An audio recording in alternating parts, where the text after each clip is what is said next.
PT Solusi Bangun Andalas menyerahkan paket bantuan kostum untuk atlet Pekan Olahraga Wartawan Nasional Porwanas PWI Aceh. Bantuan ini diberikan PT SBA sebagai bentuk dukungan terhadap jurnalis Aceh yang akan mengikuti Porwanas. Bantuan diberikan untuk atlet PWI Aceh yang akan bertanding di Porwanas Malang, Jawa Timur pada 21 hingga 27 November 2022. Penyerahan paket bantuan kaos atlet ini diterima Ketua PWI Aceh Nasir Nurdin di Banda Aceh Rabu kemarin sore 16 November 2022. Akting GM SBA Anwar Bakti memakaikan secara simbolis kostum cabur bridge kepada T. Haris Fadilah, Wakabit Kerjasama PWI Aceh. Anwar Bakti mengatakan bantuan kostum atlet ini merupakan bentuk dukungan SBA terhadap jurnalis yang tergabung dalam PWI Aceh.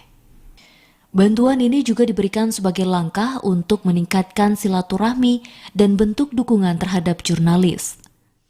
Sebagai mitra terpercaya, perusahaan yang mengoperasikan pabrik semen terintegrasi di Lo'nga, Aceh, terus berupaya tumbuh bersama masyarakat melalui pilar SBA Cerdas, Sehat, Mandiri, Lestari, dan SBA Peduli.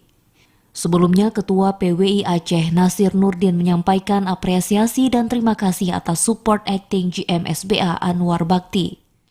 Support untuk suksesnya Porwanas khusus kontingen PWI Aceh ini paling tidak memperbaiki peringkat dari sebelumnya. Kontingen PWI Aceh yang akan berangkat ke Malang Jumat malam besok 18 November 2022 berjumlah 72 orang, terdiri dari atlet dan ofisial. Ada 10 dari 12 cabang olahraga yang diikuti para atlet PWI Aceh dalam Porwanas 13 2022, meliputi atletik, biliar, bridge, bulu tangkis, catur, futsal, dan tenis meja. Selain itu, juga ikut ambil bagian lomba karya tulis, foto jurnalistik, dan tenis meja putri IKWI Aceh. Dari Banda Aceh, Fajariana, TVRI melaporkan.